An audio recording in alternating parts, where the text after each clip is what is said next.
ವೀಕ್ಷಕರೇ, ಅದೊಂದು ದಿನ 1935ರಲ್ಲಿ ರಾಜರ್ಷಿ ನಾಲ್ವಡಿ ಕೃಷ್ಣರಾಜ ಒಡೆಯರ್ ವಿಶೇಷವಾದ ಸಿಹಿ ಖಾದ್ಯವನ್ನು ಸವಿಯುವ ಬಯಕೆಯನ್ನು ವ್ಯಕ್ತಪಡಿಸಿದರು.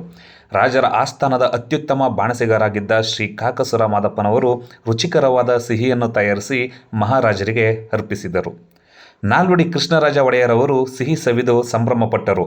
ಉತ್ಕೃಷ್ಟವಾದ ರುಚಿಯುಳ್ಳ ಆ ಸಿಹಿಯನ್ನು ಸವಿದ ಮಹಾರಾಜರು ಆ ಖಾದ್ಯಕ್ಕೆ ಮೈಸೂರು ಪಾಕ್ ಎಂದು ನಾಮಕರಣ ಮಾಡಿದರು. 1936 ಶ್ರೀ ಕಾಕಸುರ ಮಾದಪ್ಪನವರು ಅಶೋಕ ರಸ್ತೆಯಲ್ಲಿ ದೇಶಿ ಕೇಂದ್ರ ಸ್ವೀಟ್ಸ್ ಸ್ಟಾಲ್ ಅನ್ನು ಪ್ರಾರಂಭಿಸಿದರು.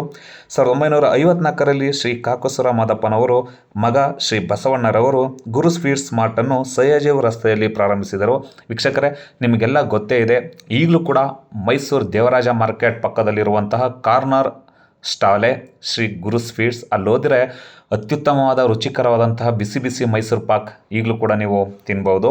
ಸೊ ಇಡೀ ವರ್ಲ್ಡಲ್ಲೇ ಫೇಮಸ್ ಆದಂತಹ ಮೈಸೂರು ಪಾಕ್ ಕಂಡುಹಿಡಿದಂತಹ ನಿಮ್ಮೆಲ್ಲರ ಪ್ರೀತಿಯ ಅಚ್ಚುಮೆಚ್ಚಿನ ಬಾಣಸಿಗರಾದ ಶ್ರೀ ಕಾಕಸುರ ಮಾದಪ್ಪನವರಿಗೆ ತಾಯಿ ಚಾಮುಂಡೇಶ್ವರಿ ಅವರ ಫ್ಯಾಮಿಲಿಗೆ ಆಯುಷ್ಯ ಆರೋಗ್ಯ ಕೊಟ್ಟು ಕಾಪಾಡಲಿ. ಎಲ್ಲರಿಗೂ ಕೂಡ ಒಳ್ಳೆಯದಾಗಲಿ. ತುಂಬ ರುಚಿಕರವಾದಂಥ ಸ್ವೀಟ್ ಕಂಡುಹಿಡಿದಿದ್ದಕ್ಕೆ ನಮ್ಮ ಯೂಟ್ಯೂಬ್ ಚಾನಲ್ ಕಡೆಯಿಂದನೂ ಕೂಡ ಅವರಿಗೆ ಧನ್ಯವಾದಗಳನ್ನು ತಿಳಿಸ್ತಾ ಈ ಮಾತನ್ನ ಇಲ್ಲಿಗೆ ಮುಗಿಸ್ತಾ ಇದ್ದೀನಿ. ಧನ್ಯವಾದಗಳು.